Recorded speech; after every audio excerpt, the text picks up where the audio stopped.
You can't you can never get URL right, and I have a hard time with video, so we're even. Oh, I guess so. All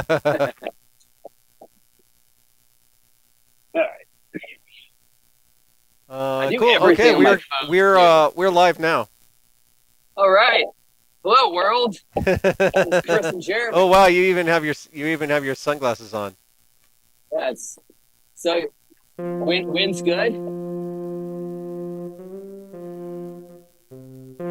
Is the wind all right? Yeah, I don't hear any wind at all. Oh, great. Cool. Go. I AirPods. That's the sound I All want. right. We got your keyboard. I'm on a trail, Yeah, just do you like we hear it okay? planned. Yeah.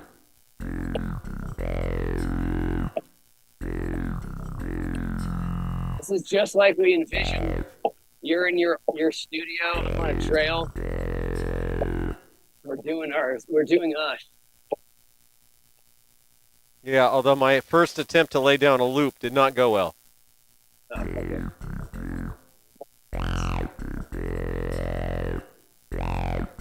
There we go. There it is.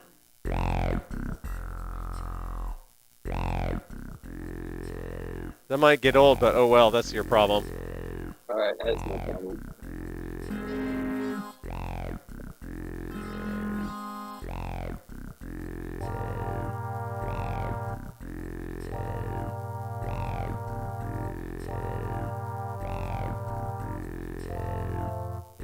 We'll do a minor. Do we have anybody? We had somebody waiting because we started. We label it as starting at a particular time, and they see it before we start. Ah.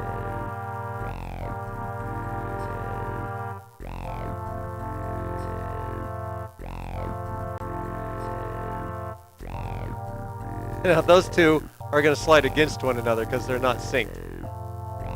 Cool.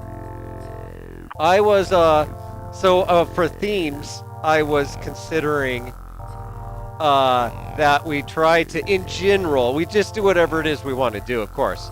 But in general, we can try to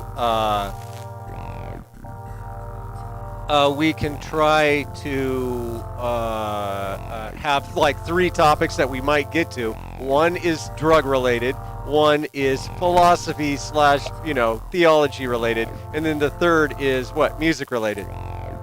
Oh, in general, you're saying? Yeah, as a way of Oh, I think creating that's some great. uniformity. I think that's great because each of those could be any number of topics. Yeah. I All don't right. hear you real well. I might turn down my own feed, I guess. All Oh, that's right. not going to help me though. It's possible that these. Can you hear me at all? Oh, I hear you. Yes. The problem is that I Okay. am in my monitors. I am outbalancing you. Oh, okay. It could be that my music is too loud, but I don't think that's. I think I just don't hear you well. You should. Do you have gain on my signal? Uh, Not into the monitors, no, because that's in Zoom, and Zoom doesn't like to give you that much power. Okay. Yeah, That man's oppressing us. yeah, that is the man oppressing us. Yeah, I like that tripartite. Maybe creativity. No. Yeah, alternate consciousness and philosophy. So what I was thinking about doing is demonstrating my amazing skills at making kava. So I'm gonna go make kava while we talk. Oh, I should make this. I should put this on auto though.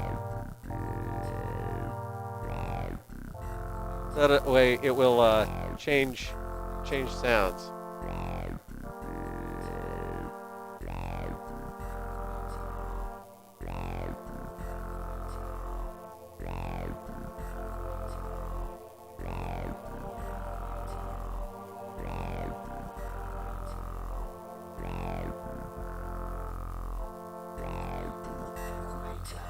Our our heating system Yeah. on the hottest day so far this year our heating system decided to turn on and not turn off.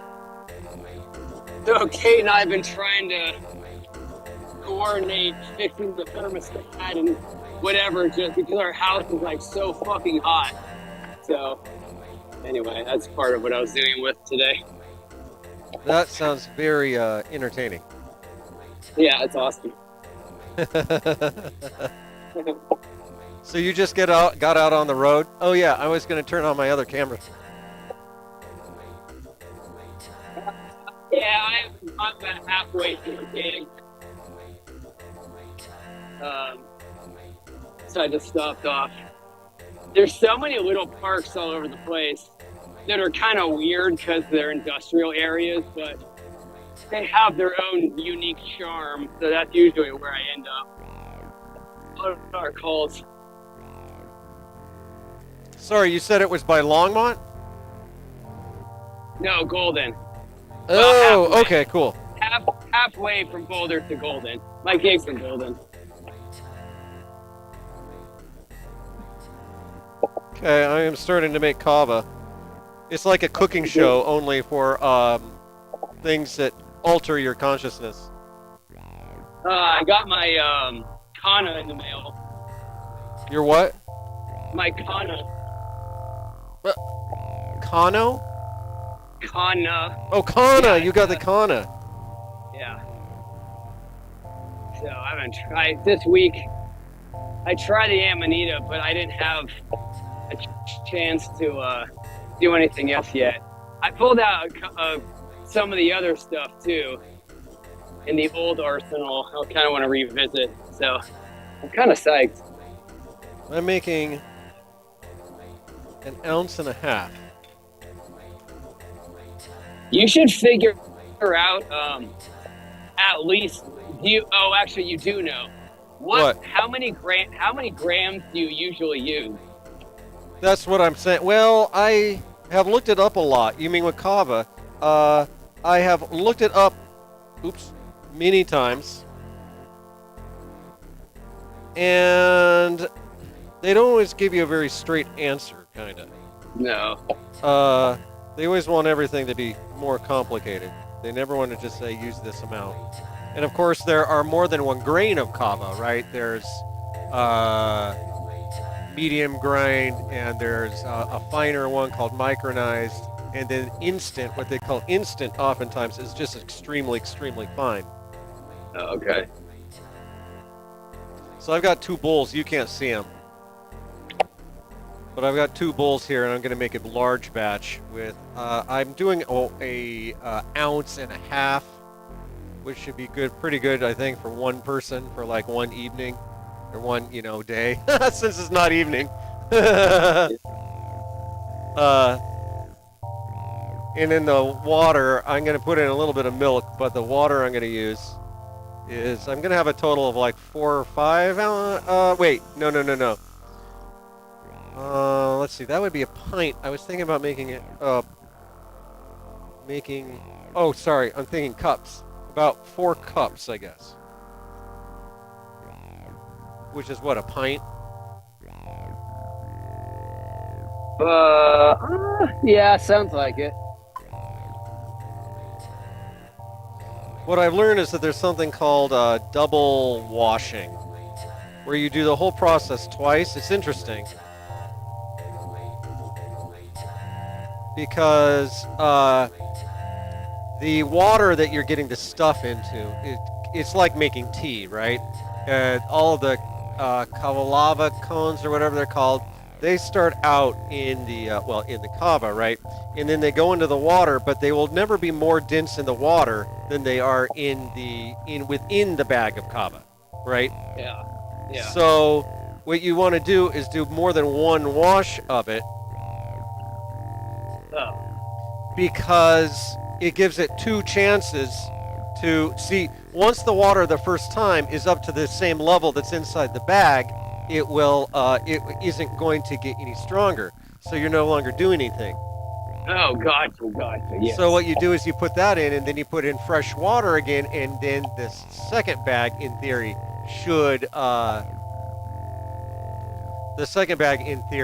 should get rise up, right?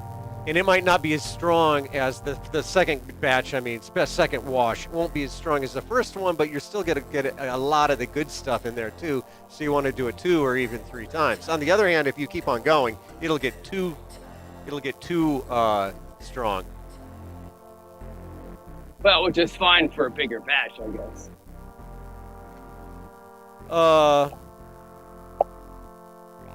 Well, I mean, if it gets really weak, then that kind of sucks. But there's a careful balance because kava is really expensive.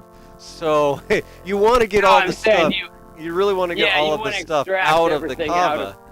But there is a careful balance there because you also don't want it to be so weak that it's not.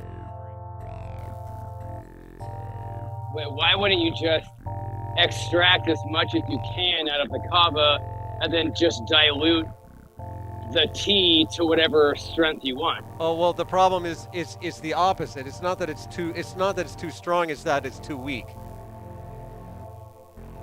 So if you were to do it over and over and over again with more water, with the same kava,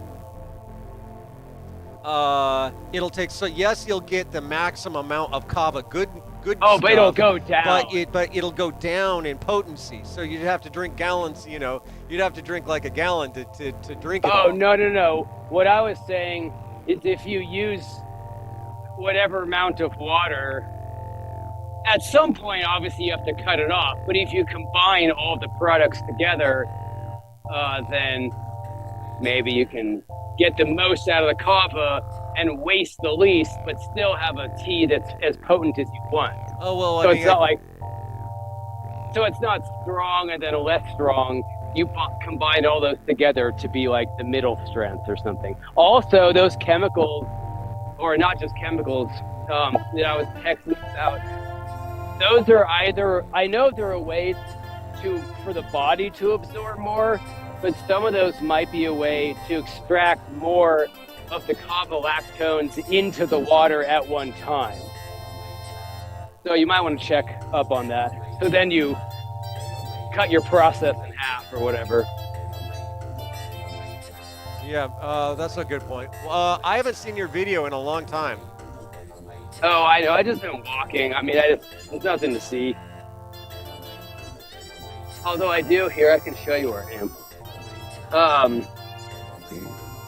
Yeah, the chemical are kava lactones because it's milky, and that's why they call it lacto.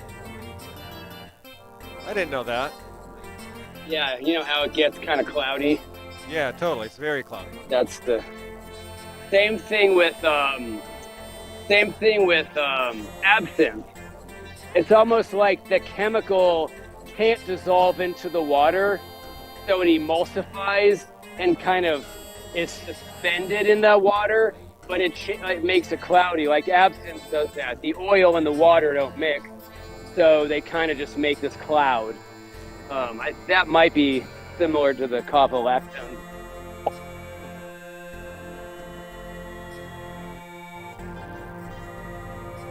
Oh, right. Might as well show you.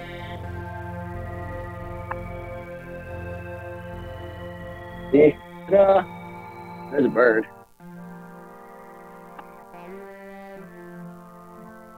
Oh, that's pretty. Yeah. And this is outside of Golden? Oh, yeah. Hills.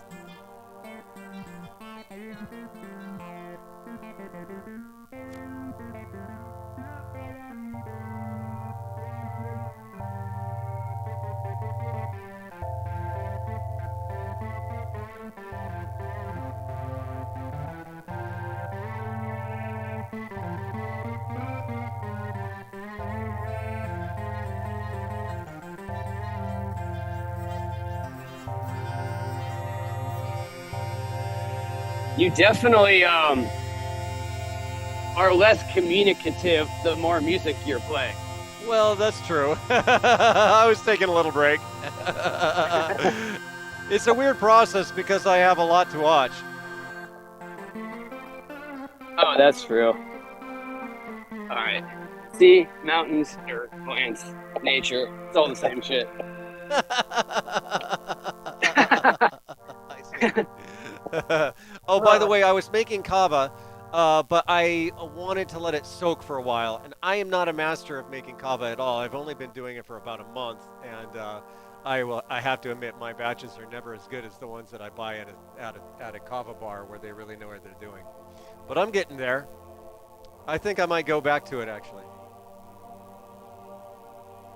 Back to what? Oh, I ain't gonna go do finish start. Wait, go to the next Okay. process in my kava washing. It does take a Okay. while. It's not hard. It's basically like making tea, but it is more time consuming if you want to get You everything out of it. you want to hear my plant medicine report? It's not much of a report. Yeah, you sure? You can. Although if you, yeah, sure, you can do that. Uh, or if No, it's you're okay. trying, Go ahead. What have you been up? You said you did some. You've been experimenting with Amata mascara, right? Or Amanita mascara.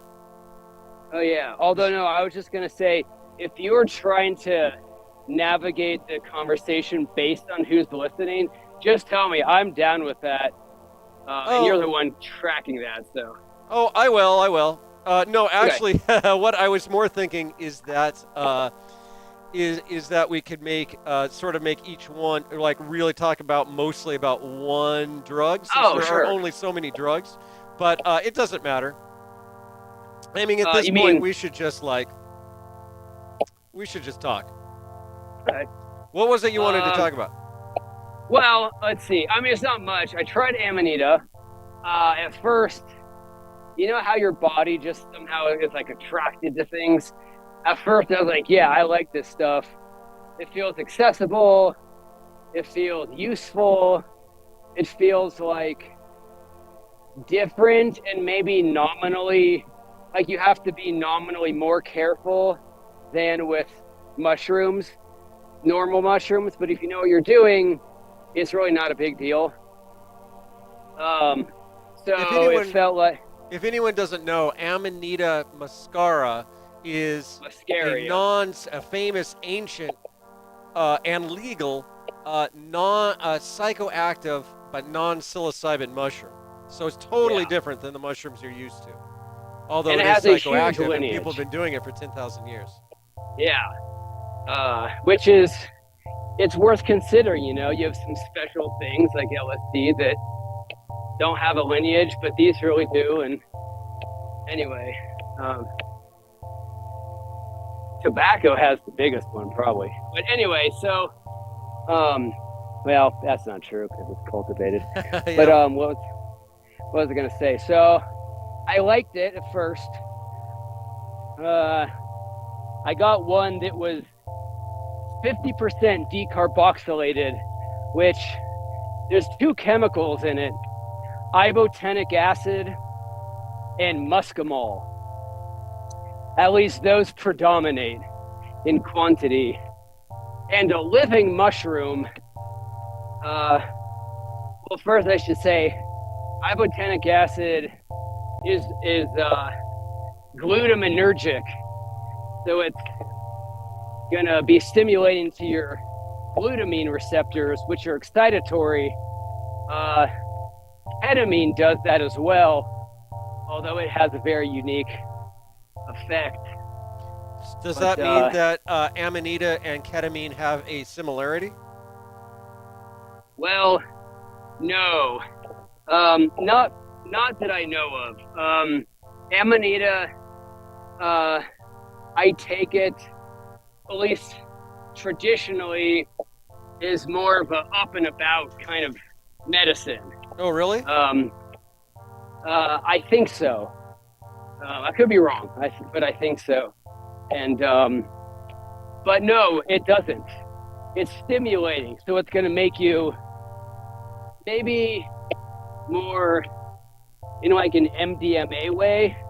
I'm kind of making this up, but because I don't know my neurochemistry great, but it's stimulating to the dopamine to the GABA. glutamate Oh, system, and it's going to glutamine. be excitatory in the brain.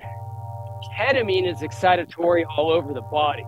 That might be a difference, Huh. but I can't say more than that. Although And then I know I'm the minority, but ketamine is kind of a get up and do things drug for me. yeah, well, yeah, yeah. Well, that's specifically your design. That is If you used specifically it, my design. Yeah, we'll talk about that sometime.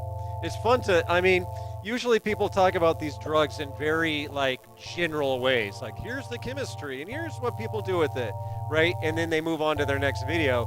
But the number of videos we could go into like details, at least in my case, you can go into detail about how you use it and what the dosage and everything is specific for that particular use, you know? Because, like you yes. say, the way I do ketamine is not the way you're kind of like supposed to do ketamine. And actually, No, I your think that. relationship with weed is different than most people's relationship with weed. Yeah, no, it's true, and that's cool. You get somebody who's creative, and you're not like anything that somebody knows nothing about.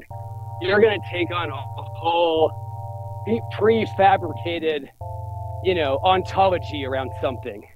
Oh my God, I don't know anything about guns. I've never had one. It's what robbers use.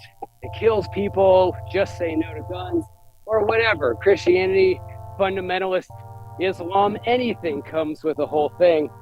But if you get in there, actually be an adult and relate to it and be, creative, then all of a sudden you turn it into something, cool because you're being cool about it. Oh, yeah. I mean, I suppose that this is just a Anyway, pattern, obviously with drugs, but other things too, where the overriding reputation gets defined by like extreme cases and worst case scenarios. And basically, either people really not knowing what they're doing. I mean, salvia is the biggest case, right? Where we've talked about this before, where the overall reputation of salvia itself is basically defined by people who really didn't know what they were doing, and they had a bad experience because of it. And then that's what everybody thinks is like the majority main thing that always happens.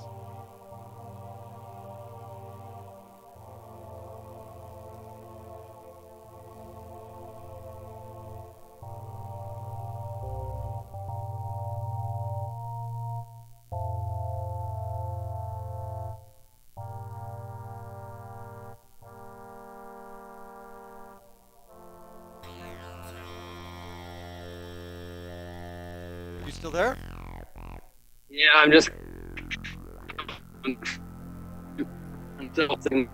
I'm good now.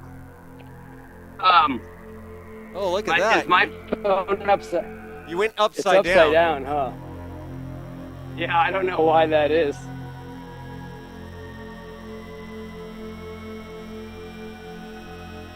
Um, oh yeah, I was gonna take it one step further, just psychologically, to say that if you are coming into relationship with talking drugs, but anything that you don't have experience with, and like you're saying, Chris, if what you're coming into relationship with are these models that often are kind of poor models from people who didn't know what they were doing and passed along, I did it and here's what it is, then well, you have to realize like that's their reality. That's their experience. It's not true. It's not true. It's just that, especially if someone's trying to give you something that really doesn't feel very good. You can fight it or argue, but otherwise, just if they're like, that's just their experience. So it's cool that we're using these drugs in different ways. I do like ketamine for the deep down and in, but I know that you have a special mission here on Earth with your. The way I do ketamine is my special mission on Earth. So anyway, circling back, we have ibotenic acid, which is stimulating. We have muscimol, which is sedating, works on the GABA system, which benzodiazepines work on as well. And I only make those analogies so that people have some idea of what GABA or glutamate means. Although, from my understanding, the glutamate stimulation feels less like ketamine and more like MDMA, let's say, where it's, you're in a psychedelic space, but it's driving you as opposed to, floating you or whatever. So fresh, it's mostly ibotenic acid. As it ages, it converts to muscimol. If you dry it out, it converts to muscimol. If you boil it, it converts to muscimol. You can do a chemical process to convert ibotenic acid to muscimol.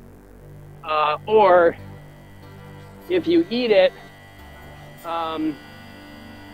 your body is going to convert the ibotenic acid to muscimol, which in essence would be, it starts off kind of stimulating, but then as the trip goes on, the other drug, it's like you're getting high in two things. It'll convert it to the next drug, and then you'll get high on that one. So it's a really interesting kind of setup. But a lot of people don't like ibotenic acid. It's kind of a salvia thing. Like, it can be dangerous. There's some studies that pointed to some problems, but their methodology didn't really apply to the way we use them. So I got the version with the most ibotenic acid they had, which was 50% of what's left. And I don't truly know how much is actually in there, because I do want to use it like I do cannabis. I want to do a little bit and just have an experience during my day that leaves me functional, but like engaged in a different way, so I can, make creative choices in my day more easily and maintain a better mood. That's kind of my goal at this point with all this stuff.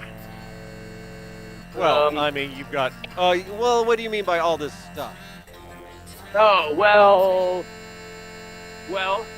I want to try to apply in this way, to apply in a use during the day, still doing my day, but, from a better perspective. And then there's other medicines that I'm considering going really deep into, but that's I'm not prioritizing that pursuit at the moment. I can only do one thing at a time, so. Yeah, right. That's what I meant. So all this stuff are the things, Kana, Blue Lotus that I tried.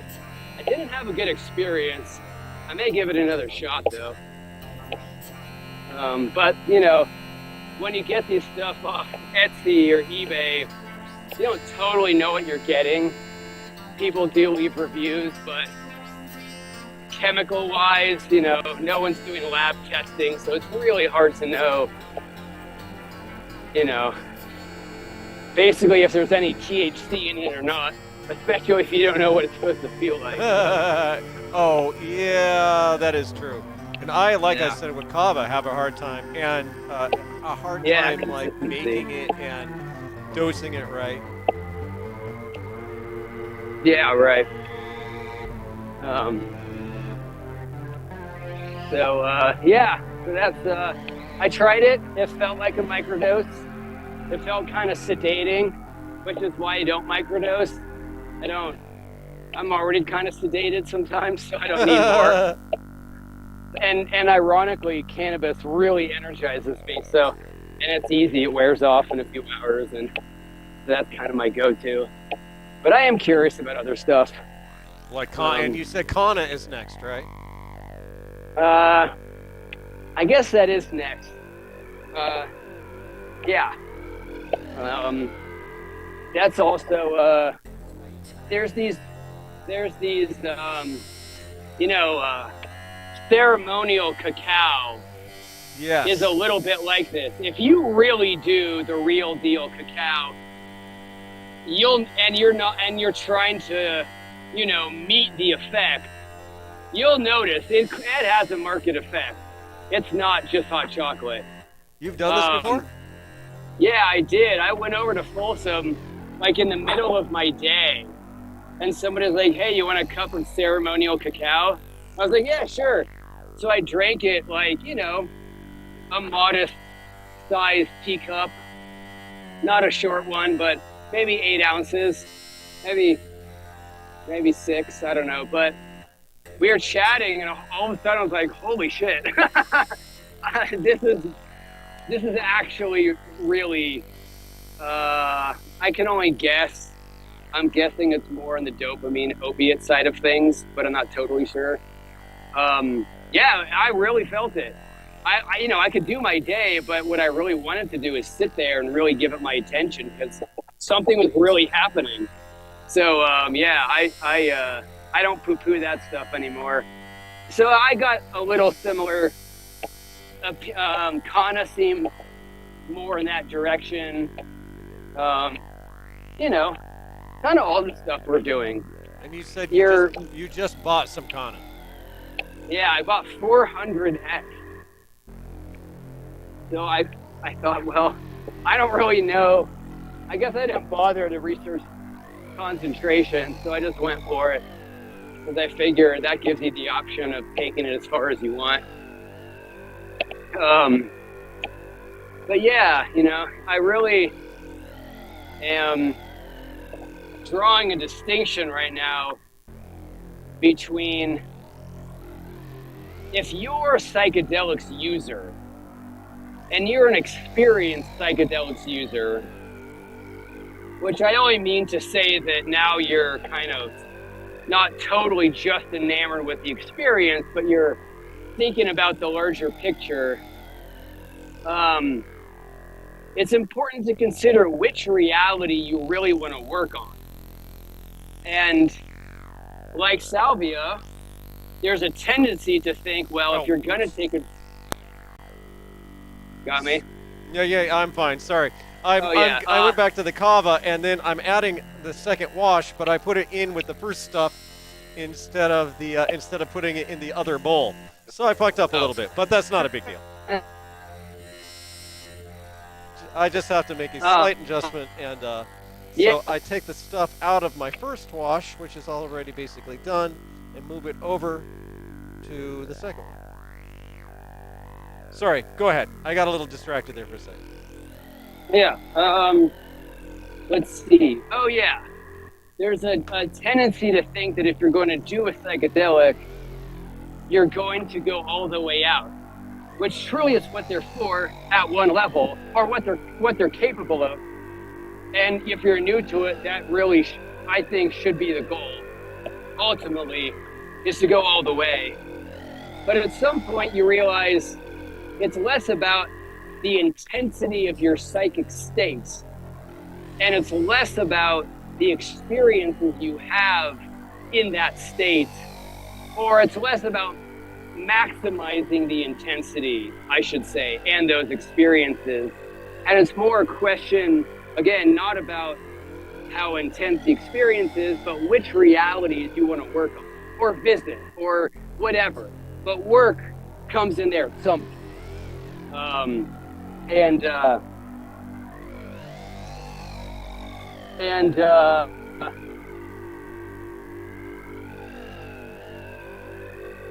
Well, you mentioned psychedelic like depth. That's abstract, but I think I know what you mean. As far as going, I think this is what I want to get to, is that there's a difference between the depth of your trance state and the level of your drug-induced intoxication. They're not the same thing. Like if you're on a moderate, like you take 2 grams of mushrooms, let's say. I've done this before, where for some reason you're not comfortable in your setting, or something happens. Like one time, many years ago, I think it was my wife's very first mushroom trip. She was kind of freaking out. We were on about 2 grams. This is like 25 years ago or something. And we were on a moderate dose, let's say 2 grams or so probably. And she was having a rough time during part of it. And I felt like I kind of had to take care of her. Not to say there was really much for me to do, but that was in my head. And I didn't allow myself to really fall into the trance state. And hence, I kind of, sobered up, you might say.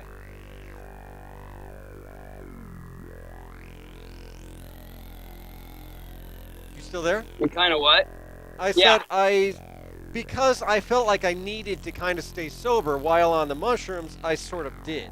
Like I didn't fall into the experience. Yeah. You know, you Okay, that's a are good example. have been upside down like this whole time. Yeah, I want to do that first.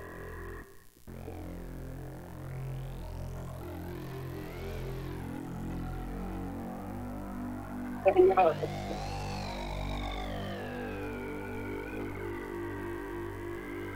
Hold on to this. Yeah, I don't hear you too well either. You might be farther from the microphone. I was hearing you No, fine I have before. AirPods in.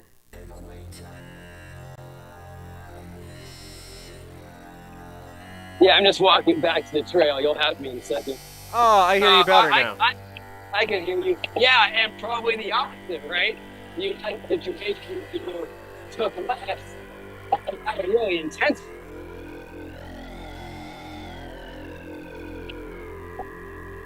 Hello?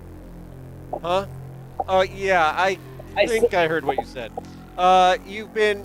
audio's been a little iffy the last minute or so. I'm walking back to the signal. Yeah, or you can take less and have a potent experience. That is actually the more important point that I was getting to, is that there isn't a perfect correlation between how deep you're going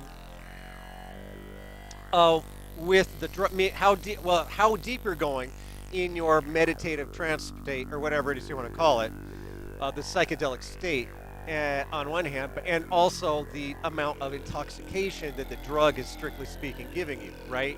Like, Right.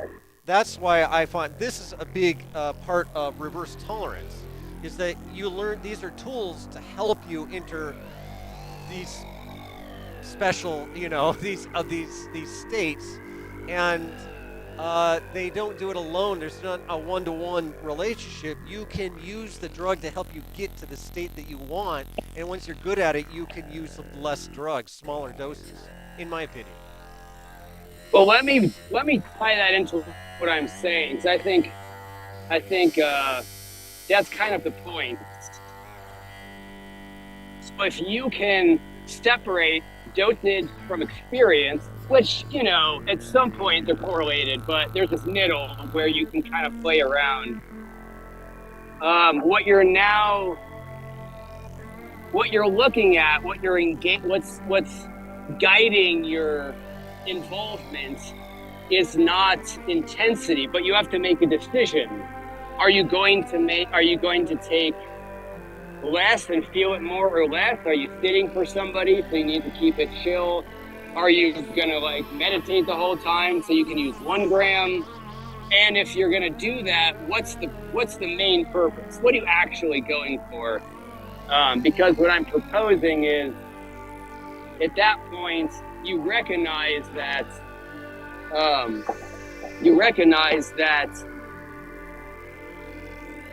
whatever reality you're aiming for, because once you balance factors, dosage, experience, set and setting, once you have all these components, you use them creatively to say, here's my goal.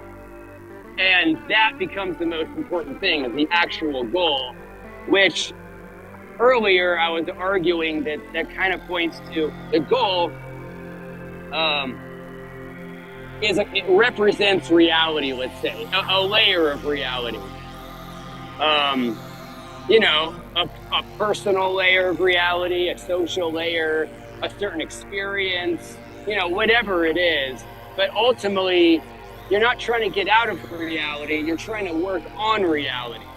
And you just decide whether you're working almost sober or totally sober, like you do in a spiritual practice, or you're ramping it up to different degrees and different ways and at some point exiting normal reality where you can't work on it because there's no you anymore. That's a cool thing, and that's part of the map. But at some point, you have to work the middle where you say, okay, I have a life and I have personal issues or whatever. I'm curious about, talking to trees, whatever it may be, or doing art. What reality am I going to aim for to achieve the goal that I have of, whatever it is you want to do, heal or be creative? So that's really the process of psychedelics use in my mind, and one I really see you using, Chris, and what I'm kind of playing with right now of re-examining that. So anyway, yeah, that seems to be a commonality that we have. I see what you mean now. Yeah. Because a lot of this people connects say, to the experiments that you and me too are running right now. As far as you're on this sort of journey of looking at new substances, but what you're looking for isn't necessarily really deep states, because you're looking for more like functional things that you can do easily on a trail, talking to your friend, dealing with your phone. right, And 5 grams of mushrooms isn't it. right, but that means that you're engaging your life intentionally. You're not just doing a bunch of stuff because you have to. I mean, you are, but you're also going in with intention. And sometimes having a plant in your system, gives your physical experience, your psychophysical experience, some extra energy, like coffee does. But coffee isn't self-reflexive. Coffee is very externalizing, usually. But these other things, they don't just give you a kind of felt sense of energy, but they also give you more of you. Hence, they're psychoactive. That's why they call it that. And so you can kind of go into your day and really have more of you, basically, at the end of the day. Which I think it's a little postmodern, because you hear a lot about deep states. You hear a lot about microdosing, but you hear a lot about, once you have your psychedelic experience, now it's time to learn meditation, which I agree with. And, it's not uncommon, but you find a new use of these drugs that allow you to access these middle states, like meditation does, but while you're walking around, again, like meditation does. But it's another tool that, I don't know, I just think it's, maybe there's less discussion about using them in those ways. Than there are about microdosing or macrodosing. Have you, back to the Kana, have you done much research on that? Somebody in our comments section compared it to MDMA, which surprised me. He says it's just milder, but the effect is sort of similar. Yeah, that's my impression. Really? Maybe not the stimulating effect, but the entactogenic effect. So sensory. Let's pretend I don't know what you mean by that word.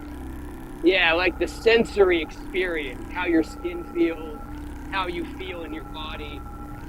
That seems to be more the effect, not the teeth grinding or all night energy or overheating kind of. Because those are the amphetamine effects. MDMA has a bit, not as much as MDA unfortunately, but MDMA has a psychedelic quality. That's why I like it so much. Sort of reminds me of low dose acid, sort of. Do you think Kana has any sort of a psychedelic quality? Yeah. I'm sorry, I was taking that for granted.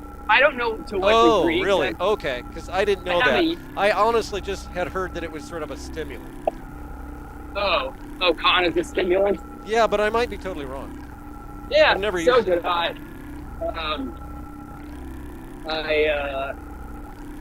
It's psychedelic. It's kind of mid. You can access middle realms.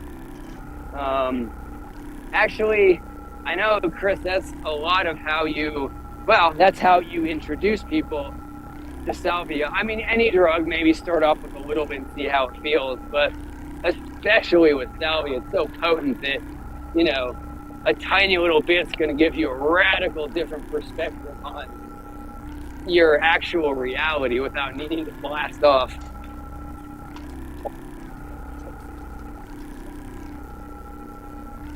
So, yeah, I don't know. That's about. I tried Blue Lotus. It's supposed to have an opiate kind of quality, but I don't know if the stuff I got was bad. It just kind of gave me a stomachache, and it was like a massive diuretic, so I was peeing like this. That's like all that happened. But see if I'm up for another experiment. Sorry, I'm in the other room for a second because my job might be blowing up a little bit. I want to see what's going on with it. I do this. I work remotely, and usually I can get away with going a little while without working. That's why I can do stuff like this. But every once in a while, it does demand my attention.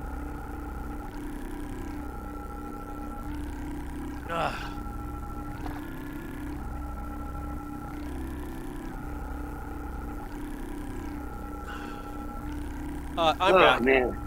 All right. I'm back. When I leave the room, I can still talk to you, but I can't hear you. I'm planning on getting in-ear monitors actually, so that I can move around the basement more. Yeah, that's cool.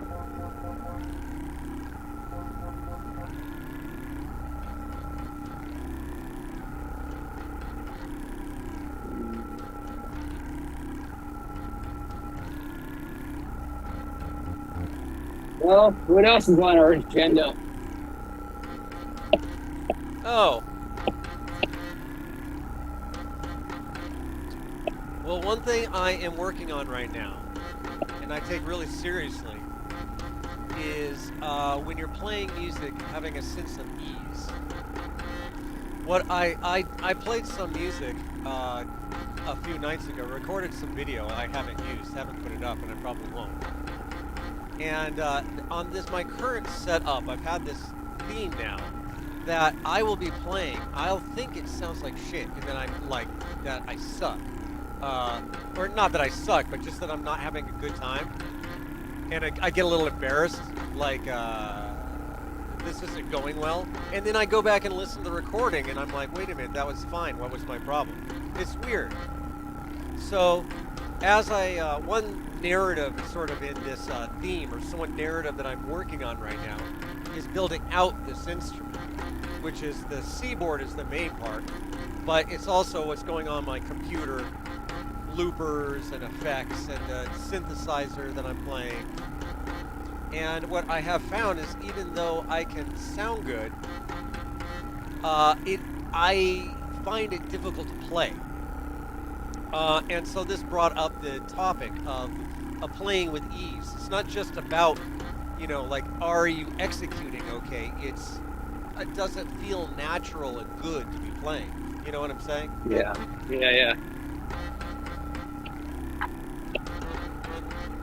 All right, so what'd you get?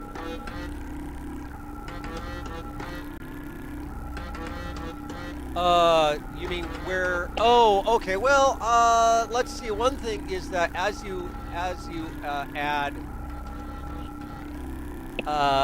ways of controlling a synthesizer, things tend to grow in, like, the number of buttons that you have and the number of little things that you have responsibility for goes up naturally as you add abilities to do things. And what I find is that there's also has to be an editing. So right now, like last time, there was just too many things for me to be responsible for. So I'm actually making decisions. And I said, like, for example, if I have 4 controls on a reverb, and one of them is something like width or a cutoff point, I may actually take that out of my creative options. That way I don't have to worry about it. Oh, gotcha. So it's technical things see. like that will help you play with more ease. But ultimately, the same thing is true with your internal, chops, too. Like, you might have the ability to play Flight of the Bumblebee, but do you have the ability to play Flight of the Bumblebee while having a good time? Yeah. So you're using this sense or definition of ease to navigate kind of a lot of questions, I would imagine. How to build it, how to practice, what it should feel like, what you're doing, like just anything. Ease becomes the orientation or the goal. Well, are you saying that's got bigger ramifications than just for music, or do you mean within music? No, even within, I'm saying it's not just about effects controls. You're saying ease in lots of different ways, musically. Absolutely, yeah, Yeah, totally. yeah. I got that from, I read this book by that bass player. It was like kind of not a great book, actually, but it was Victor Wooten who wrote a Oh, book. yeah, the lesson. The Lesson. Have you read that book? I did, yeah. Um, I thought that it wasn't written that well, and some of it was really dumb. But there were some interesting points it almost made me like Carlos Castaneda. Yeah, yeah. I kind of think that that he had a real experience, but was trying to hop in the I had a magical teacher lineage, and like may or may not have been up to the same. Anyway, but you in there he talks about ease. Right. Yes. Yeah, One of the lessons I really took from that book, that was right at the very beginning, and he just kind of throws it in there, was that there's two kinds of practicing. And when he said this, I was like, oh. yeah, I remember. There's two kinds of practicing. There is focused practicing, where you're like, um,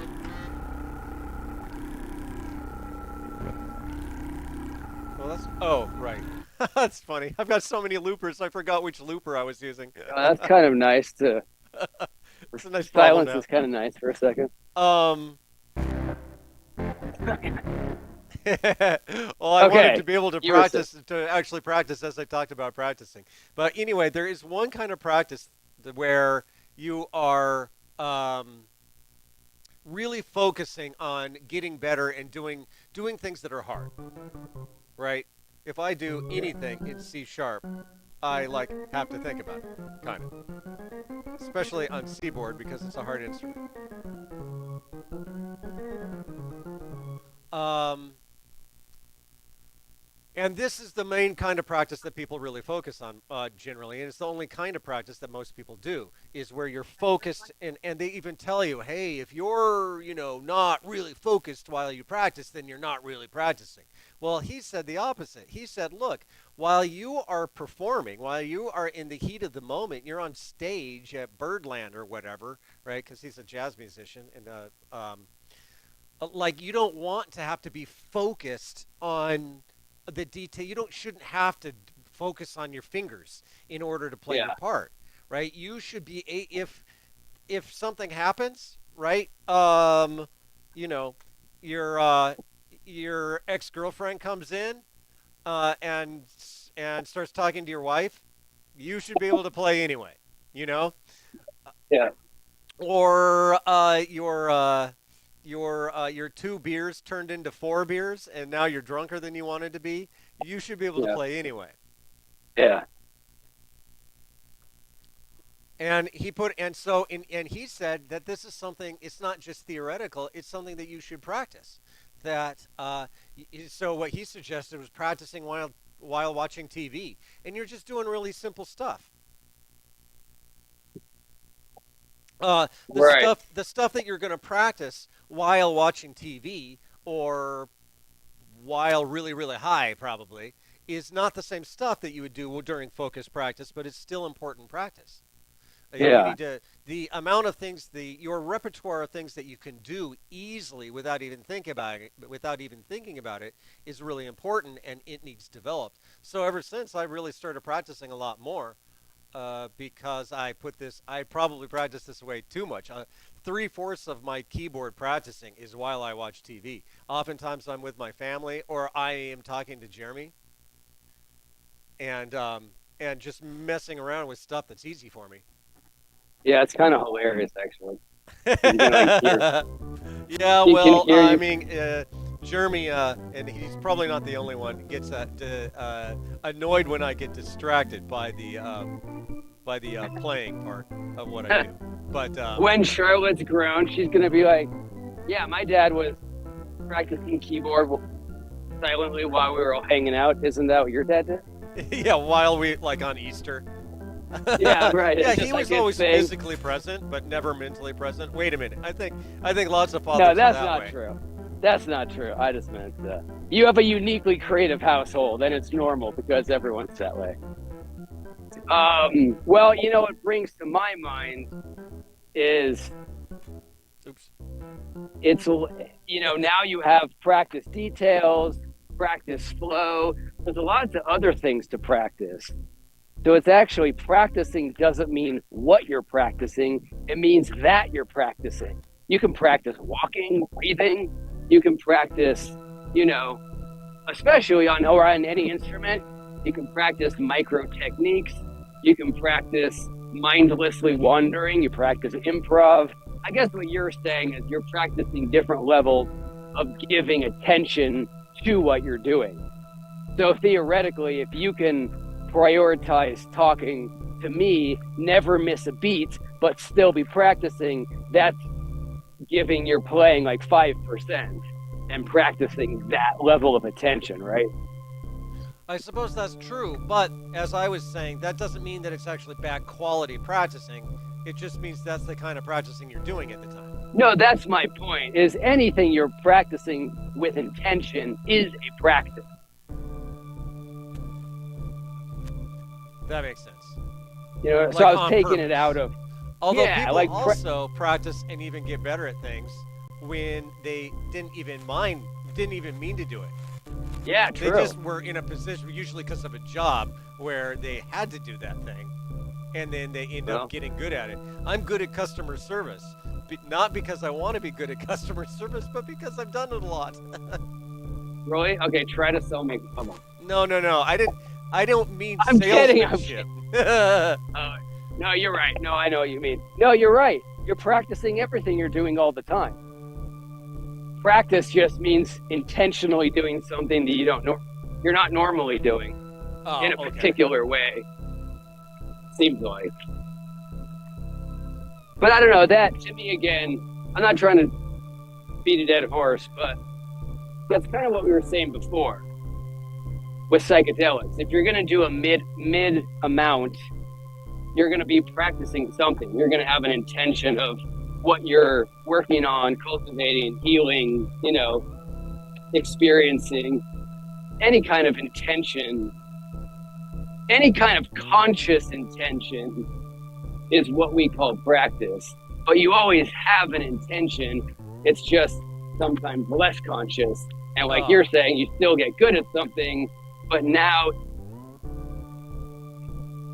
it's less about practice and it's more about like whatever intention that you can kind of say is a practice. Well, I think you need to be careful about the difference between intention and attention. Yeah. Oh, I use both. Intention. Well, it is. They are different, but I would say ultimately it's both of them. But you're not. Sometimes you're giving your attention not to what you're practicing, like you're pointing out. You're giving it elsewhere, and that's the intention. That's the point. That's the driving force. The goal is to divert your attention in different directions. Yeah, well, hopefully, your life has some intention, because oftentimes we find ourselves taking our life in a way that doesn't exactly have any intention. It's not what we intended,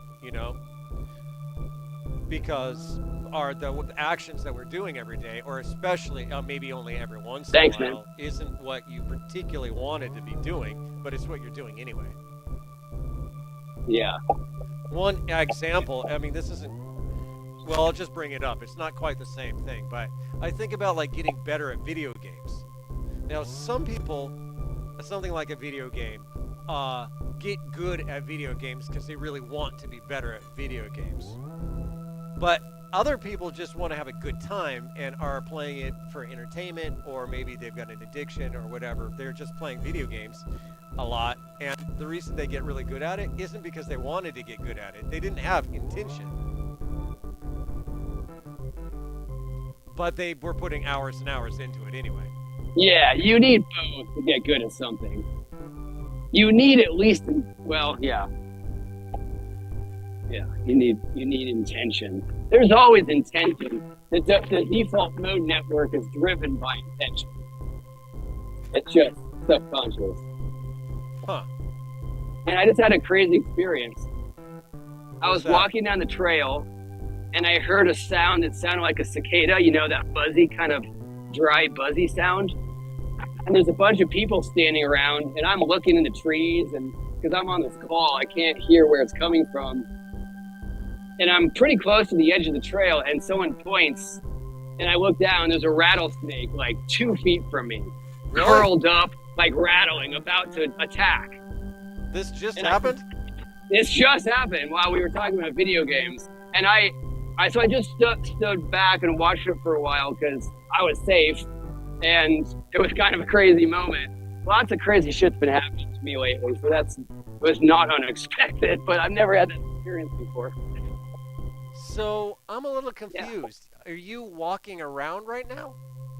Yeah, I'm still on that trail. Yeah, but your camera hasn't changed in hours. Oh, it's frozen. I stuck it in my pocket. I see. Okay. There's no way I could have that still of a focus. I could actually see if the snake's still there if you can see it. Yeah, that was crazy. So you're right. Intention, right?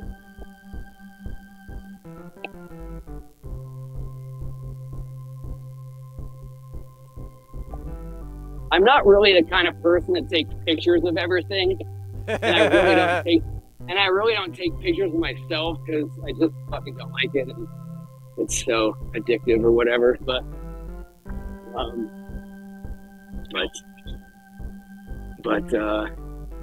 will take a picture of this because it's every day I see an angry rattler. That's where it was? Holy shit, look at that. See how it's like curled up? Yeah. Yeah, it was making noise. Now it's not. Dude, that is like right by the trail. Yeah. You can see it's really right at the edge. I was pretty much at the gravel. I'm lucky. There's a hospital right at the bottom of this trail, so I would have had to haul ass. Yeah, that makes me a little, I mean, I believe that snakes aren't actually as dangerous as their, reputation, but it right by the trail makes me a little bit nervous about that trail. I don't mean in general, I mean like right now. Oh, you mean that somebody else isn't going to notice? And that is exactly what I mean. Well, I suppose I could shoo it off, but that sounds so it's like rattling, huh? I'm going to see if I can do it in a way that doesn't disturb it. I'm not sure it's going to work. I think he kind of has his mind figured out. Yeah, I don't know. I got to go, though. Sorry, everyone. Yeah. Hope you don't get bit by a rattlesnake.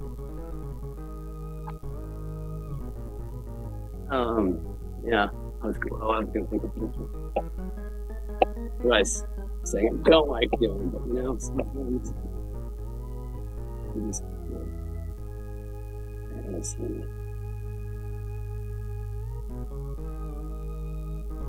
don't get too close. Okay, thank you. Goodbye. I've spent a fair amount of time in nature. I haven't seen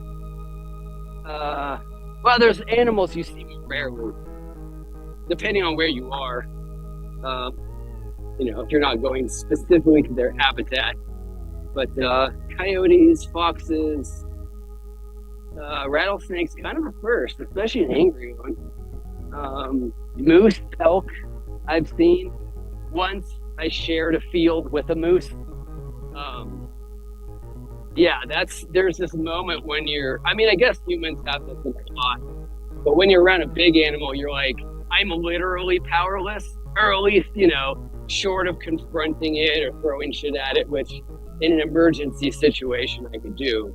But otherwise, he's looking at me and I'm just like keeping it cool, letting him have his space, because it's really something to be around an animal that you're obviously the inferior and basically powerless on your own. So it's kind of cool. So you want to go? Sorry. That was fine. I have seen a moose, I think, once, but it was from a car. Yeah. What about a bear? Have you ever seen a bear while on a hike? Oh, yeah. I have. Yeah. I've seen a bear. A couple times. I don't remember in the last, I don't know, 9 months. But, city living, they kind of often avoid. Not as much. Yeah, they avoid coming down. Great trash cans. What? Oh, okay, there you are. You were mentioning, intention, attention. I was expanding upon what I feel like was the lesson you learned from Victor Wooten's teacher, to say that if you're practicing focus or not focus, basically you're practicing levels of attention, and you can, chop that up in as many ways as you want. Talking, TV, reading a book. Probably it's going to change your... Here, I want to tell you guys. Hey, you guys, on the left side of the trail, about 5 minutes walk, there is or was a rattlesnake. So keep your eyes peeled. Yeah, and then I thought, well, if you're practicing levels of attention, then you can practice other states of consciousness, which basically is what we're doing with anything. Drugs, meditation, breathing exercises, mantra, practicing being nice to everybody during your day, or, whatever you're doing. Chris, you're like the master at this. Well, actually, I do it too. You're like, for the next 1 day or 5 days or 1 month, I'm going to do this practice that I totally made up. I'm going to notice whatever. I'm going to notice people whose shoes are untied and make sure to tell every single one that they're untied, because I'm practicing service. I'm practicing service, and I'm practicing care, and that's how it's coming out of me, or, whatever. But I think that's what leading a meaningful life means, is always kind of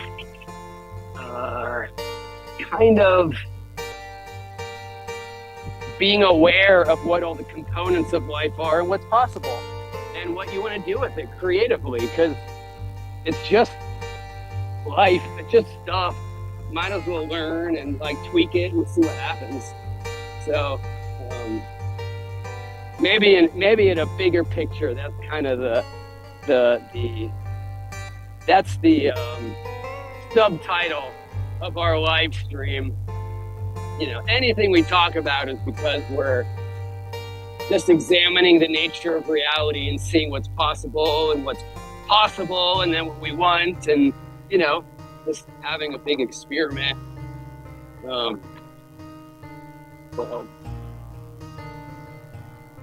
I don't know about it. That seems like a long title.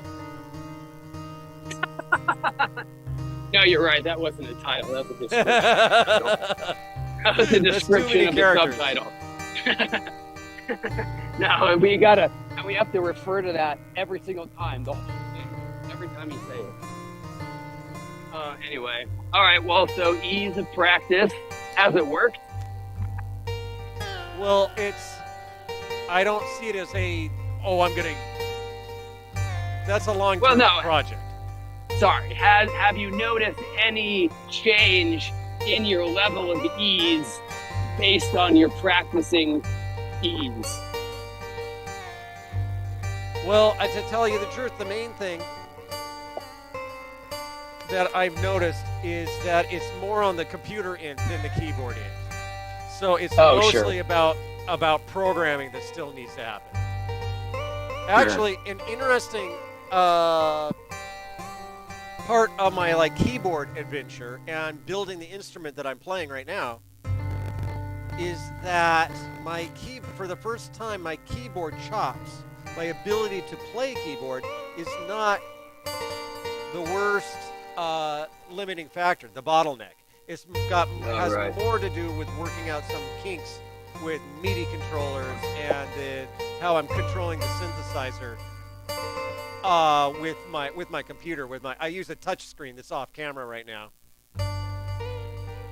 But like every little thing, like every button, even just the size of the button, I write, and if I can't get to it, I have to go make it bigger.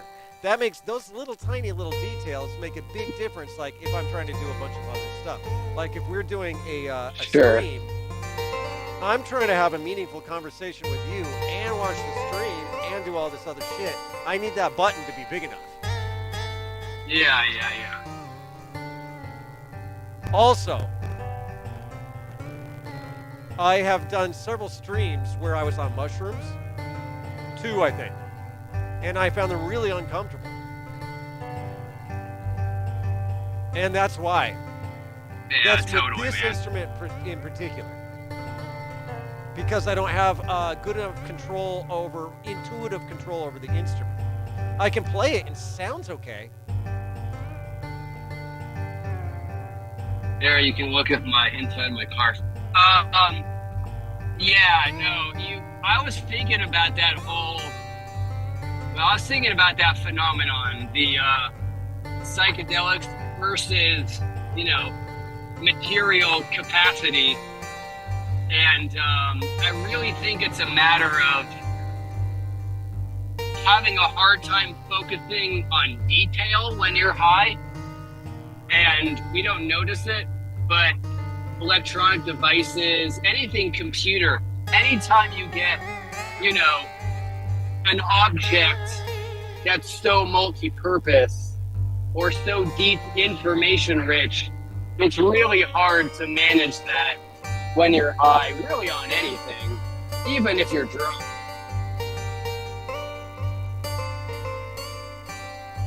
Oh, are you high right now? Yeah, not as high. I got high a couple hours ago.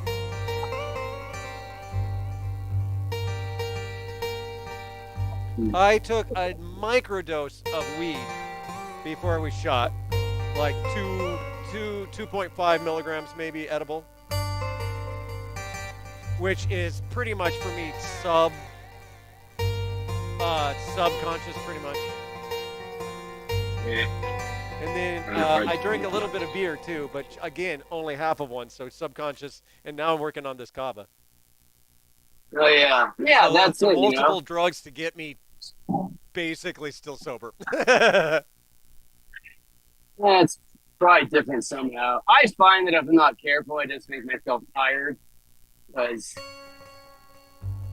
yeah, microdosing always just kind of made me tired. Well, except the way you do weed is, I mean, how do you do weed? I know how you do weed. Tell me about it. Uh, well, right now, I'm aiming at.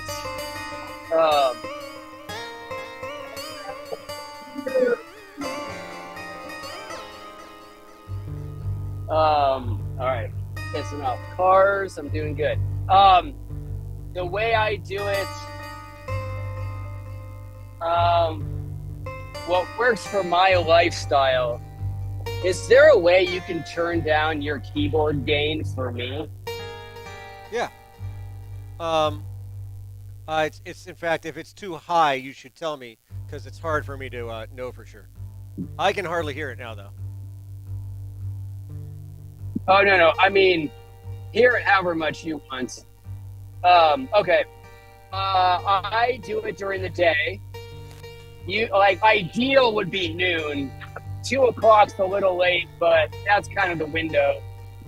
I try to keep it to a couple hits right now, and pretty regularly I'll limit myself to one hit, because kind of like what you were saying before, I find that if I know I'm only going to take one hit and the weed's strong enough, it affects me the same amount.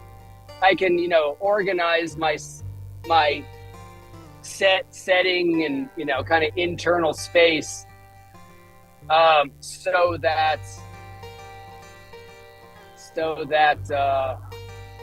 I can, it will come on well, and it's cleaner. It's cleaner than taking more. It doesn't last quite as long, or maybe if it does, at the end, I feel less fuzzy because I didn't have as much of the chemical. So that's kind of my thing. I'm always walking. I'm always working on something. I find that if you bring an intention to cannabis,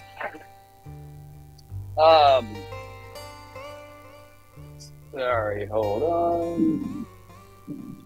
If you bring an intention to cannabis,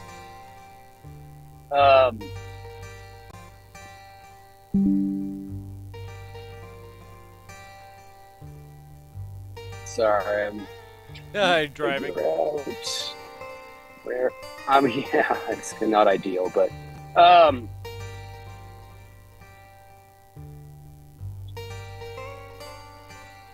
we'll just listen to Chris. I can't. Oh yeah, while you navigate traffic. Yeah, I have to say with weed, I'm not very intentional usually. Today I took a little tiny bit just because I wanted to help. I was hoping it'd get me in the mood for today's show.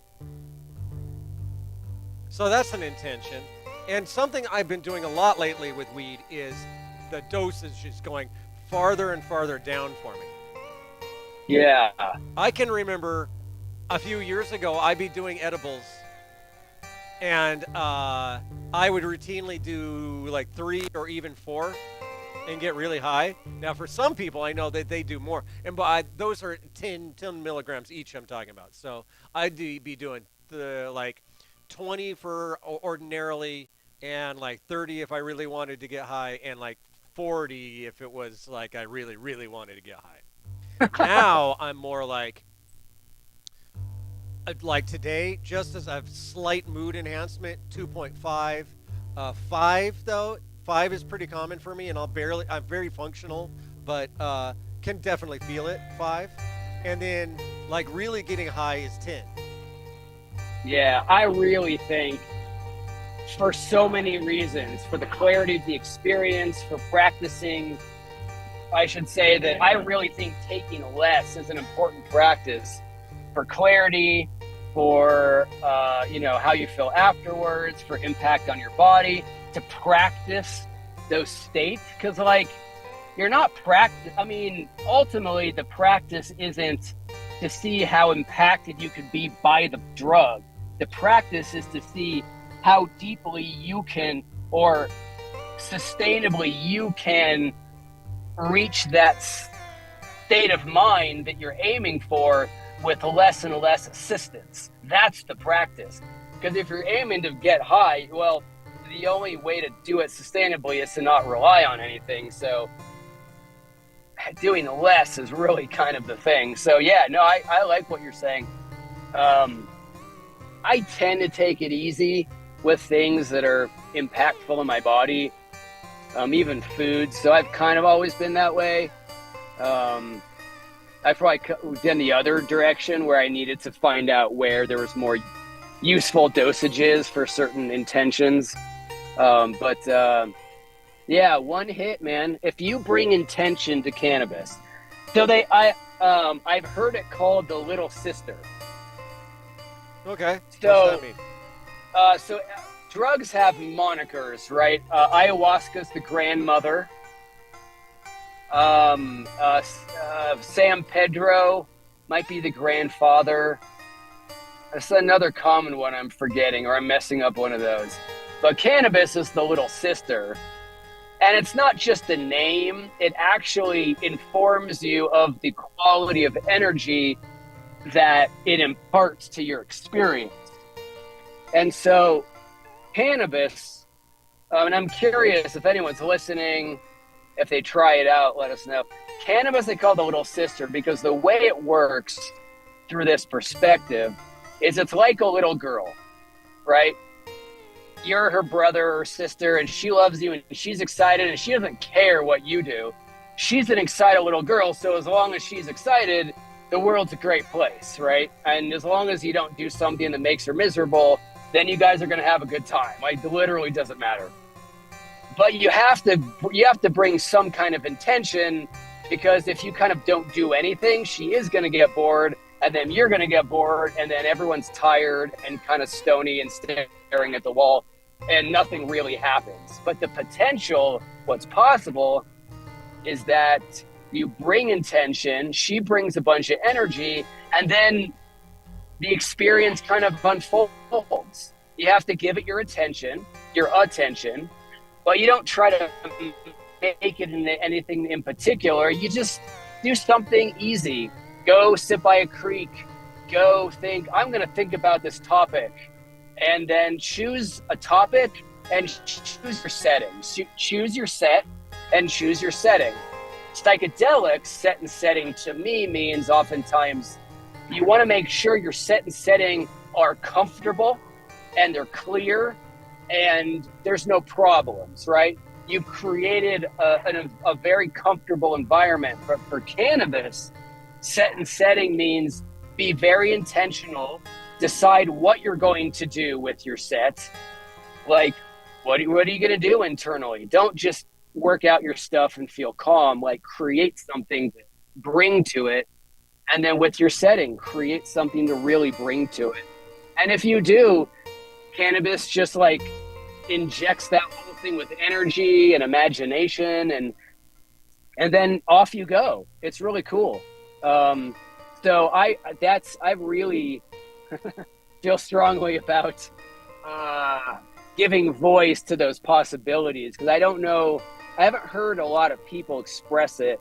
And for me, I literally 99% of the time, if I have a problem, if I feel good, but I'm curious about something, if I'm bored, as long as I show up and say, I'm bringing my state of being to you, and the minute you start directing me, I'm right there with you. I'm going to look at it, ask a question, be curious, and that excites the cannabis and it gives you more. And all of a sudden, 99% of the time after an hour, I will have had what to me feels like a really life-changing insight about something. And very, very often, I'd say more than half the time, I'm left with a meditation practice, a text that, healed something or created something cool, do a piece of artwork, something, it's really a potent creative tool for me. It's kind of stunning, because it really doesn't matter where I'm at, as long as I'm up front, as long as I'm bringing my stuff to it. It just gives me back so much interesting, creative, really life-changing things. I know it sounds dramatic, and there are those moments where I think something is life-changing and the next day I'm not so sure, but for that moment it really is. In a bigger picture, it might be a smaller step than you thought, but it's always a step. So anyway, that's how I use cannabis. Sometimes I'll take more. Sometimes if I'm feeling upset or I'm feeling emotions that are intense enough to override the feeling of the cannabis, I'll need a little more, but rarely more than 3 hits. That would be uncommon if I'm in normal use. So that's my cannabis report. That's good. Yeah. But yeah, I really like it, man. I can give you one example, right? I've been using cannabis for easily 20 years regularly. And today, I'll just say what happened today. Okay. Well, I'll say what happened yesterday. So usually the experiences will build on themselves. And so I might have, like, there's different ways of using it. But one thing that happens is out of nowhere, I'll just have an insight because my brain works differently. And I'll have two thoughts and they'll combine in a really novel way. And I'll be like, whoa, never thought of that. Now, once I think of that, sometimes I think, well, if that's the case, then that could imply this other thing, which then, if you pan out, can imply this kind of bigger thing. And then how does that apply to me? Well, yeah, I do that too, or whatever, right? You can kind of keep going with it.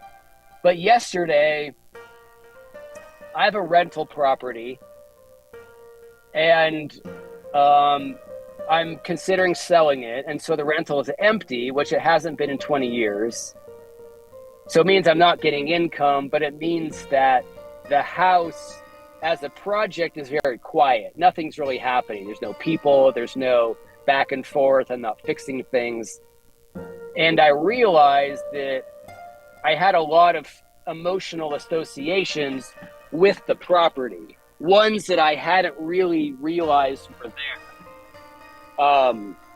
And I started to have a feeling of a spiritual kind of quality around the building. I don't really do ghosts, but you can almost take it that direction and say that it's other pieces of consciousness, right? It could be a memory, it could be what my dad thought about what I was doing, stuff like that, just other people's content. And so I smoked some cannabis and I realized what was going on. And after I was done, this is yesterday, after I was done with that process, I was left with this feeling of really great clarity that I wasn't feeling those feelings anymore. And all of a sudden I just had this big house that felt fun. It felt like a resource. I just was like, oh, what do I want to do with it? This is like an opportunity. There wasn't this other content kind of making it feel complicated. So that's one, and it was a huge shift for me because the house has been stressful sometimes. Weird things have gone on because I think I've set it up in a weird way because I was feeling these things. Anyway, not to go on, but that was one time. And I do this a couple days a week, and there's always something that comes out of it. Today, I just went deeper into considering what it means when you have something big in your life, and you really make it about you, right? Like maybe you think you're supposed to raise kids a certain way because your parents did or society says to, but then one day you're like, wait a second, this is my kid and I'm a grown-up. I can be totally creative, and then it creates this whole world of possibilities. That would be the kind of insight that I often experience with cannabis. So anyway, that's and that. You said before that, like mushrooms in particular, you love, I know, but they're not very cognitive for you in the same way. They're not creative. Yeah, I always feel a little guilty saying that.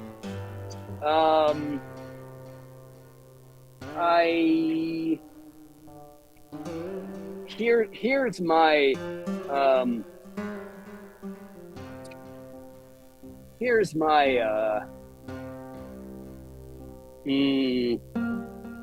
sorry, I have to think linear thoughts for 1 second.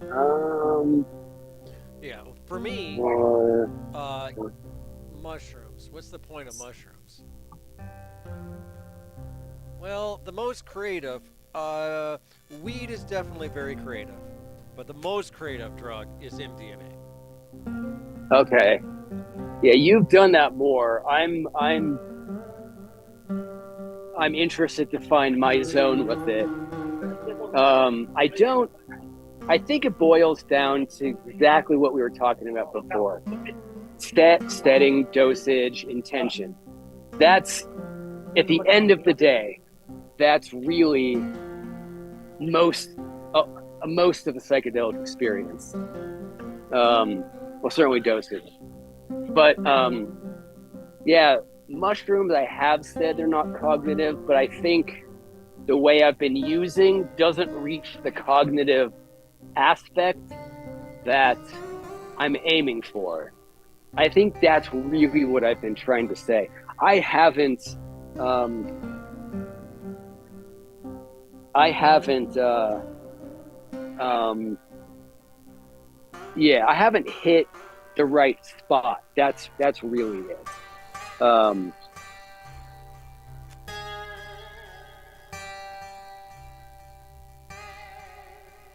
so anyway, that's that. I do think for me, a higher dose of mushrooms really is it. When I'm walking around, like I like mushrooms, but I know I'm going to expect a real, and this is the other thing it does, a real embodied kind of sensory experience. I don't need to have a cognitive experience. That's not totally the goal. But if I want to, um, higher dosages is really, I think, where it's at. Really laying down and giving it my full attention. Or maybe I should say that that's really the goal. I need, if I'm going to be, if I'm going to be, if I'm going to, if you have your club card, please. If I give my state of experience, my state of mind, my full attention, I'm going to get more out of it. Doing drugs with you, Chris, obviously there's a lot of relationship, um, benefits, but for me to really go inward is, your card has been accepted. I have to give it my full experience, and then I have more cognitive content, which I'm saying, which really, I don't know that really is. Store provided bags. I don't know that's really always my goal, and I would definitely not say that it's an important goal. I think we can all be too cognitive, but whatever I mean by that, that's kind of what it takes sometimes is some focused attention. There you go. Just that. And I get more out of it when I give it a focused attention. So that's, yeah, that's, You haven't done mushrooms by yourself very much, huh?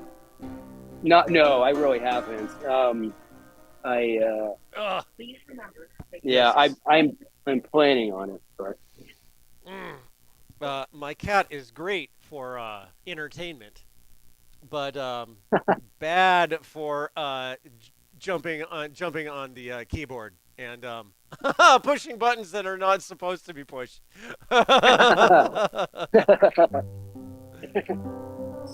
And then she'll like be all over me while I'm preparing. And my preparation, that's another thing that I need to have more ease in, is preparing for streams like this.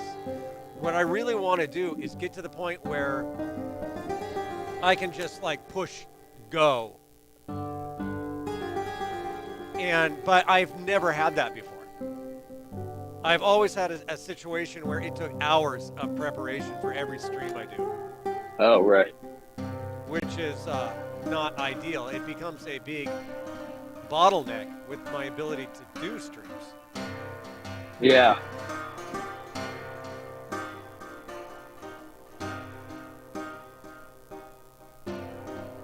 So that's one thing I'm really hoping for soon. Although I've been saying this for literally years, is that I want my studio just to be permanent so that I can just like push go and go. So right now, because you change your studio so often, it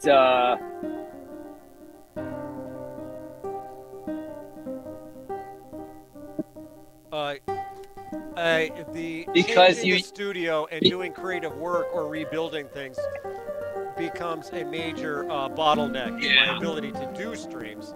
And I'm actually starting to get really interested in live streaming, and I want to do it even more. Oh, cool. Yeah. Is the us starting this live stream kind of launching a new interest? I suppose it is. Yeah, I'm starting to think about like my work as being, for the time being, very internet based. Because like the events that we put together are rad, but they don't happen very often, and it doesn't look like they're gonna happen very often very soon. And then the Kava bar that I want to start, I'm also excited about, but that's not going to be for a while. And like, it occurred to me, and I like getting psychological like this, by the way. It shows that we actually, get into stuff. Um, we've talked about how much you want to have a creative outlet and you don't feel like you've got one, even though you're a professional musician, but it's not very creative. Yeah. I don't have that problem the same way you do, because I make creative videos for my YouTube channel, and even though most of them are just like another fucking video about Salvia divinorum, nevertheless, they're pretty creative, and I feel like I get to express myself through that. But what I really yearn for, this is what I was getting to, is just as you yearn, I believe, I'm making this connection, for more opportunities to express yourself publicly, creatively, that is. I yearn, like, basically to have that, like, role as, for lack of a better word, as a minister, where I am, have this relationship with the community, basically. Yeah. And what I am once again accepting is that this channel is my main outlet for not just expressing myself as an artist, but also ministering to my tribe. Even though the people who watch my videos, I don't know, I've never met very many of them. I've only met a couple in person, like Ben. Yeah. But nevertheless, there's people who pay attention to my work and actually care, and those are my tribe, even if it's super impersonal. And so I just want to work on making the best material for them I can, and find new and better ways of interacting with those people. And does that make sense?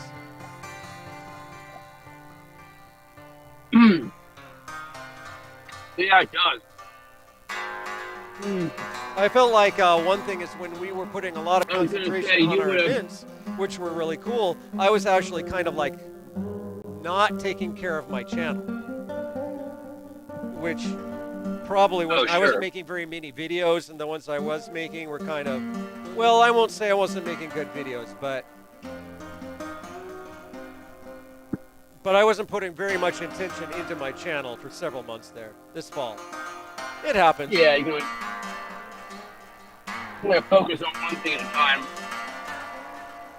Having my channel officially, having YouTube officially say that I couldn't monetize is sort of, it's weird how much it mattered. Because I had never thought I'd be able to monetize this channel. It's too controversial. I mean, there's two things that I do a lot of, right? Talk about drugs, do drugs on camera, those two. And also a third is I play covers a lot. Not when we're playing, but in other music I play a lot of covers. Well, you can get in trouble for that too. I'm a fucking YouTube outlaw, You can't help man. it. You can't help it. Just how you are. I just want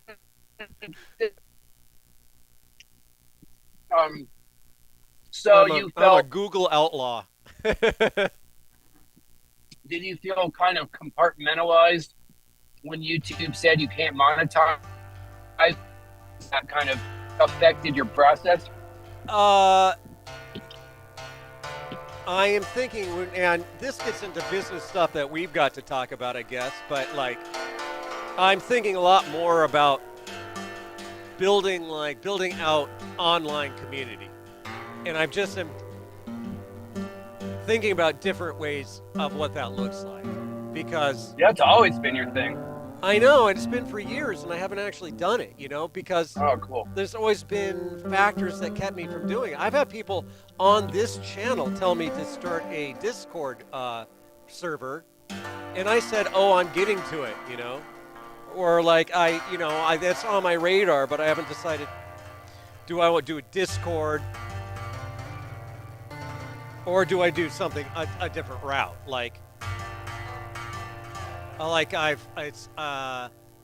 Chris Solomon has a online network, and I've thought about asking him about like teaming up, so that his Salvia network is just also the network of House of Sacred Noise, and we figure out how that works. Because I cool. really like him, and his tribe overlaps with ours a lot, and so I don't want to find myself in competition, Yeah. Or, of course, there's also the similar issues with the Silo Temple in Eugene. They are not strong on the online side. But maybe that means that that's a place I could take over. But then there's remaining independent, which is the most likely. And then you start a Discord? Do you do everything on Patreon? Do you just have a Facebook group? I would don't like imagine that idea. Facebook sucks and Facebook's dead. But or do you start a paid one like what Chris has? He uses a network called Mighty Networks, where you pay them whatever a month, 30 a month, or if it gets big enough, 50 a month.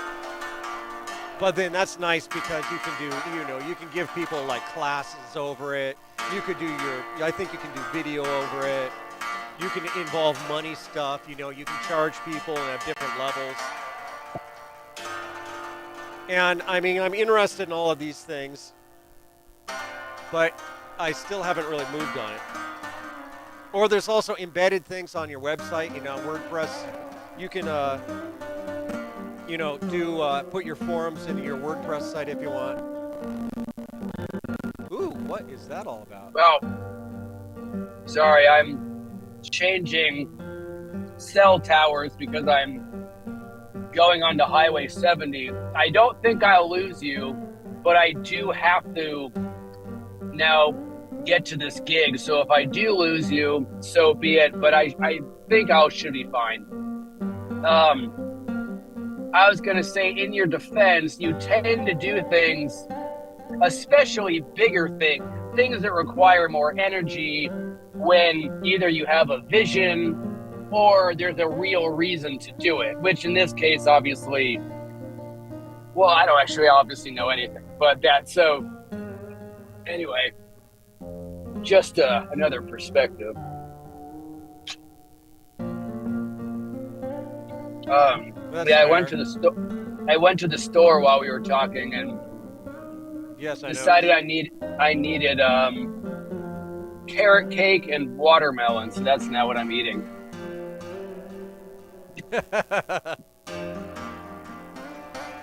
What's your, well,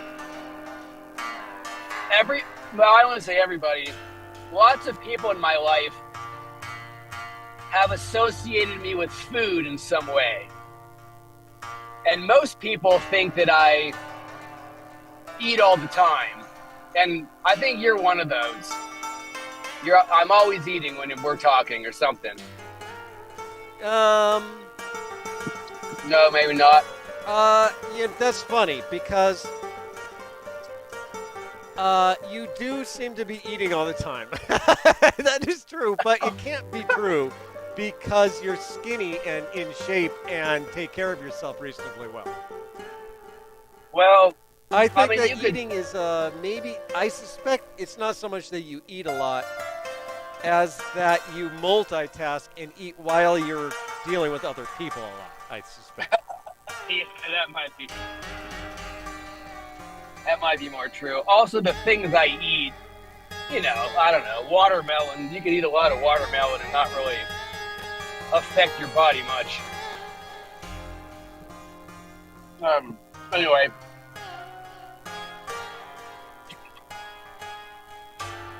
Well, yeah, man. I think I'm excited to see what you do with the online thing. I was going to say that in a world of 8 billion or whatever people,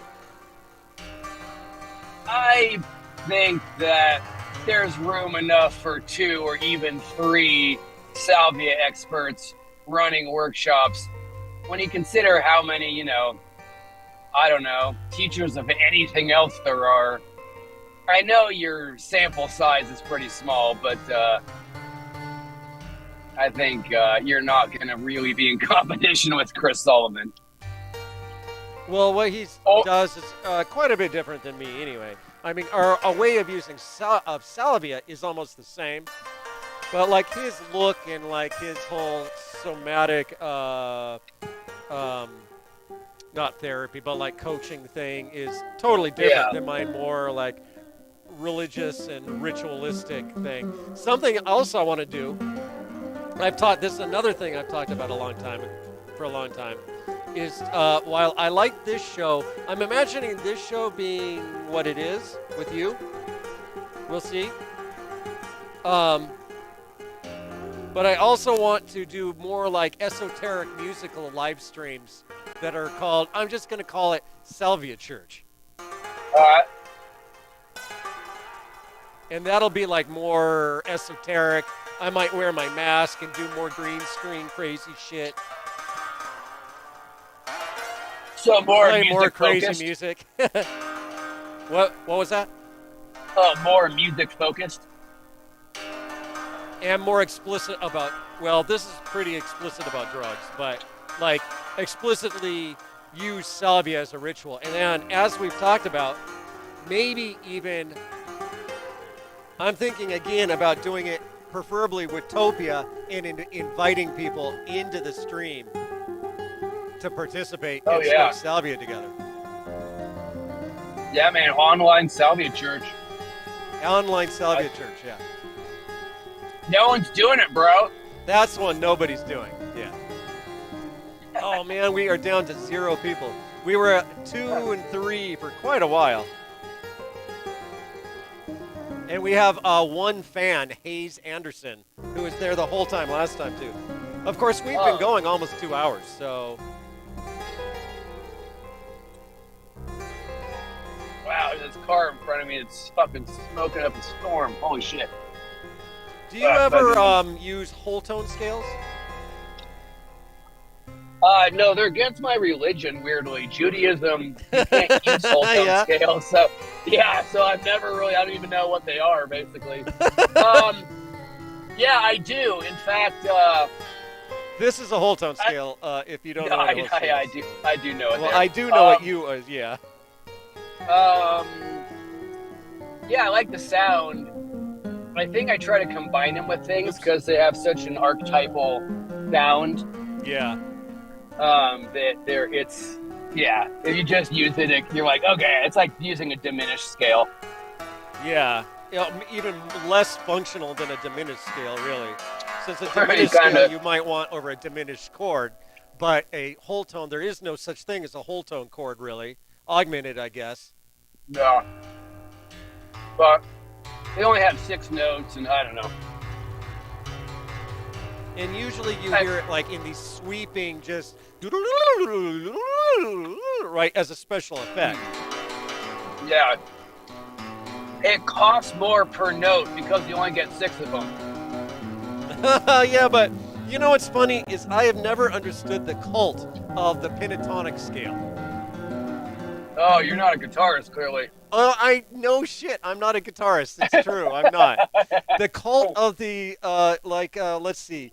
It's basically, I don't even know the notes because I never use it. It's I think of it as it's a blues scale. A minor pentatonic is a blues scale without the flatted 5, right? Yeah, that's it. And whenever I play this scale, oops, I added a 2.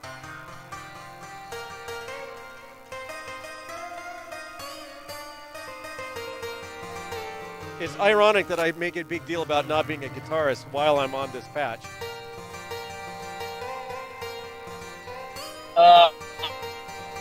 But like every time I've ever like tried to improvise, including today with a pentatonic scale, I think, well, it'd be even better if I'm allowed to use the 2.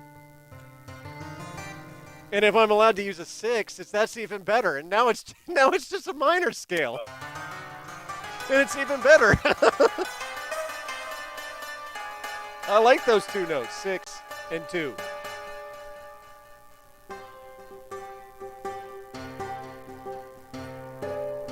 The 2 forbidden notes from the pentatonic Church of Pentatonic Scales.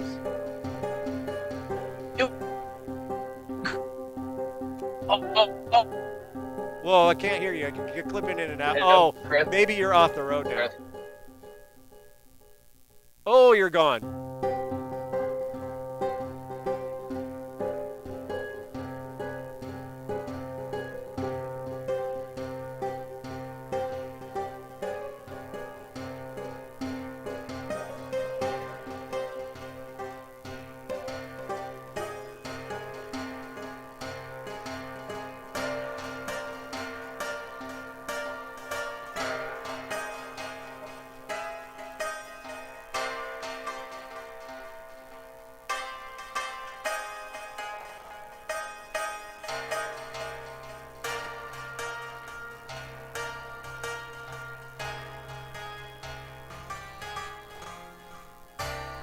Oops.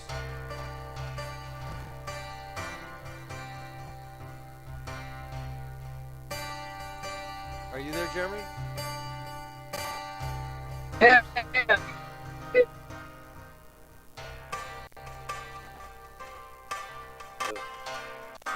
seem to sort of be there. Like I see your name, and I heard you for a second. All right. Did you hear me? Yeah, you're kind of coming in and out a little bit now. But when you left, it was okay. I just started rocking out.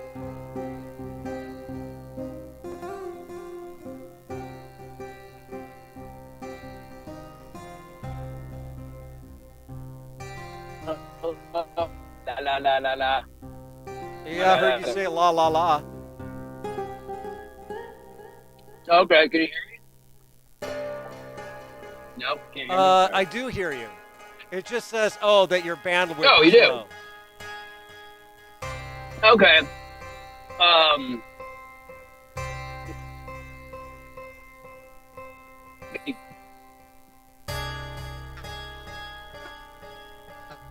Oh, then you drop out again.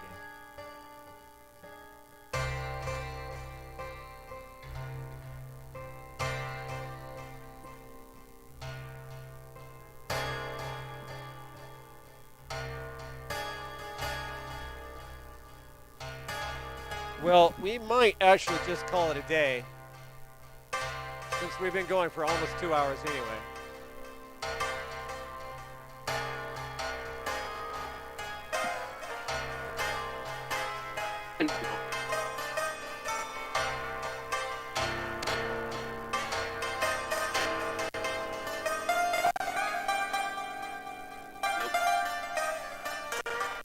Yeah, I don't hear you. I can tell you're trying to talk.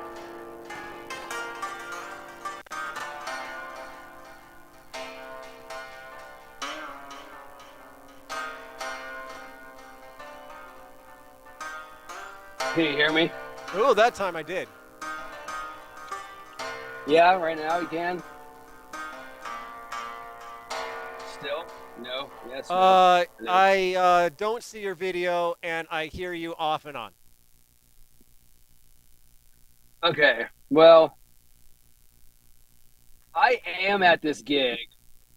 I will leave you to ponder the riddle of the pentatonic scale. Okay. And I don't know if anyone. Oh, you hear me. Here's what I figured out, because it was such a dumb aha, and it took me so long to get there. But I'm not a guitarist; I'm a keyboardist. So what I realized is the pentatonic scale are the notes that are common amongst a number of diatonic chords. 1, 6, 2, 5, 1. You can count 4. you can kind of get away with playing the same scale over all the chords, and it makes your solo sound really integrated because you're not moving amongst different scales, so it has a similar sound. So it So if sounds I like go, instead of following the chords, you're following the scale. I see. So I can play the C minor pentatonic over the F just fine. And then I go to Well, the 5, the G, and it would be. well, you have to determine whether you're in minor or major pentatonic. A minor Well, I was pentatonic. using major. And then going. I was just Oh, using the minor. Sorry, the minor pentatonic over the 1, 4, and 5 scales. And I see your point, although the 5 gets a little funny. no, if you're in, what key are you in? Oh, I was playing in C C? minor. Then you have to use the A minor pentatonic Oh, why would scale. I do that? Well, because C major, Oh, so no, C sorry. Did I say C minor major? pentatonic I meant C minor. Oh, if you're in C minor, then yeah, it'll work. And the C major pentatonic scale would go over C major. Or you could think of it as an A minor pentatonic scale over C major. It just depends where you start. So, anyway, that I believe is the cult of the pentatonic scale. You now know. Wow, I'm a member now. Oops. But I might add a 2 or a 6 every once in a while anyway.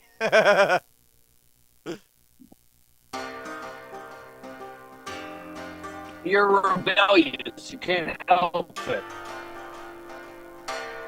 I've been playing music wrong for a long time, and I've done pretty well in life. Yeah, that's right. All right, well, you can get to your gig, and we will call it an episode 3. We never talked about manifestation, and that's okay. We didn't get very much God this time. We did drugs and music pretty well. Yeah, you know us. Just Yeah. too early in the day. Well, that's fun. Yep. All right. We will talk later. And for folks on the stream, we are planning. We'll talk about it. We're still kind of in planning phases, but the plan is to do this every Friday afternoon. Yeah. Cool. I will talk to you soon, Jeremy. Have a great gig. We're psyched. Oh, thanks, Chris. Talk soon. Okay. Bye-bye. Bye. All right. We got rid of that loser.